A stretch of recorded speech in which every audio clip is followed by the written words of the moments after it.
I am John Walker, an ordinary man with an ordinary life, but everything changed one on night when I discovered that my wife Emily was cheating on me. Just yesterday, we were happy, or at least I thought we were.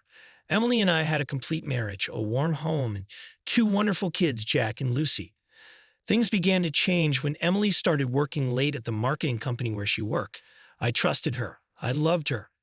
I had no reason to doubt her until the signs became impossible to ignore. Strange messages would pop up on her phone. She started staying at the office more frequently. Then there were the mysterious calls she always hung up on the moment I entered the room. She claimed they were from clients or friends, but something didn't sit right. I didn't act right away. I'm not someone who jumps to conclusions. For a while, I even thought I might be paranoid.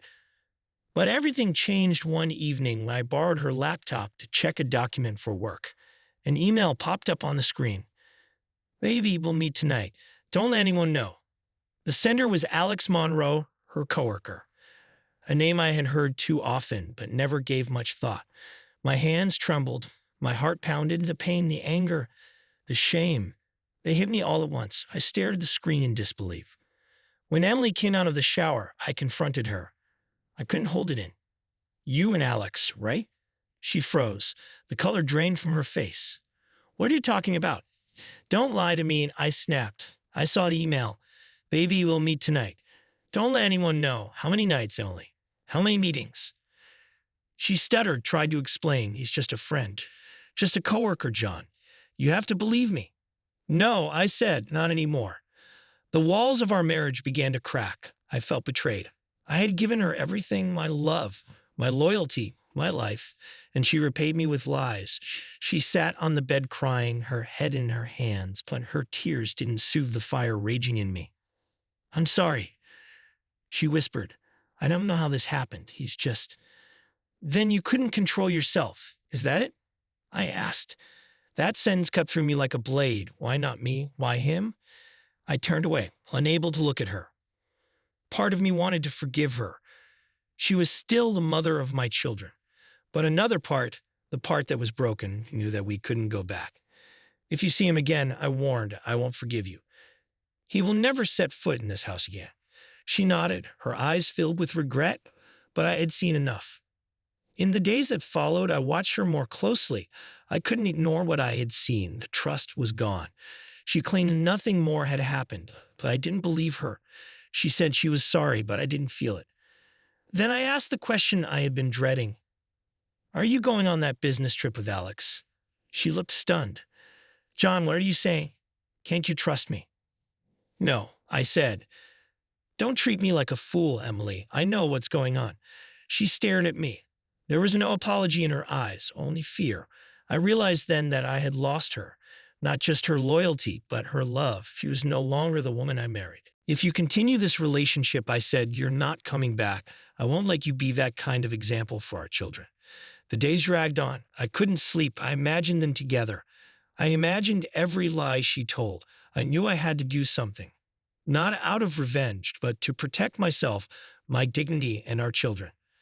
Then came an opportunity. Emily was invited to a corporate event. I knew she would go with Alex. I decided it was time to expose the truth. The event was held at a luxurious hotel. I dressed formally and arrived early. I didn't let Emily see me. I watched from the shadows as she entered in a stunning red gown, walking beside Alex like nothing was wrong. They laughed. They smiled. They held hands. My heart clenched. I waited for the right moment. When she slipped away toward the restroom, I followed her. When she saw me, she gasped. John, what are you doing here? You think you can keep lying? I know everything now, and you will pay. She stepped back. Her voice trembled. You can't embarrass me in front of everyone. I still love you, but I love Alex too. I stared at her. There's no coming back. Don't expect to keep your dignity when I expose everything. Her eyes widened with panic. Back in the ballroom, I moved closer to Alex's coworkers. When Alex approached me, I looked him straight in the eyes. Alex, I think it's time you leave my life and Emily's. Everyone here deserves to know what's really going on. The room fell into silence, heads turned. Whispers began. Emily bowed her head. Alex froze. They stood there awkwardly, exposed, humiliated. I felt no joy, only relief. The lie was over. Emily tried to talk to me afterward. She called. She wrote. She cried. I ignored it all. Even our children noticed. My son Jack asked me, Dad, is Mom coming back? My heart broke, but I told him the truth as gently as I could. A week later, I agreed to meet Emily one last time in a small cafe we used to love. The place was filled with memories. I can't forgive you, I said. You didn't just betray me, you betrayed yourself. I understand, she said, looking lost. I just hope one day you'll understand why I did it. But I didn't need to. I no longer needed closure. I needed peace. I moved out, found a new apartment, and focused on my work and my kids. Eventually, I met someone new, Lena. She helped me heal. In the end, I learned something important. Betrayal has a cost, but the biggest cost is losing yourself. I would never let that happen again.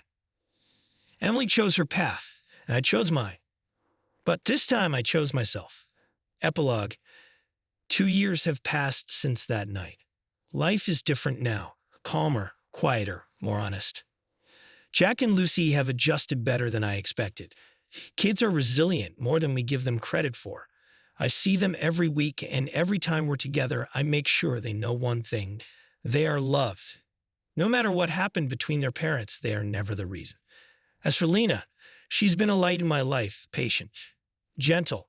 She never rushed me to move forward, but somehow being around her made it easier to breathe again. We're not in a hurry. We talk. We laugh. We trust. And that trust means everything. I ran into Emily a few months ago. It was brief, unplanned, at the grocery store of all places. She looked tired, a little older, a little sadder. We exchanged polite hellos.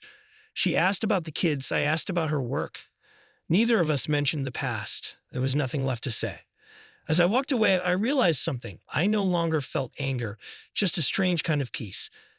The kind that only comes when you've survived the worst of something and still manage to stand. She made her choices, and so did I. But for the first time in a long time, I'm exactly where I want to be.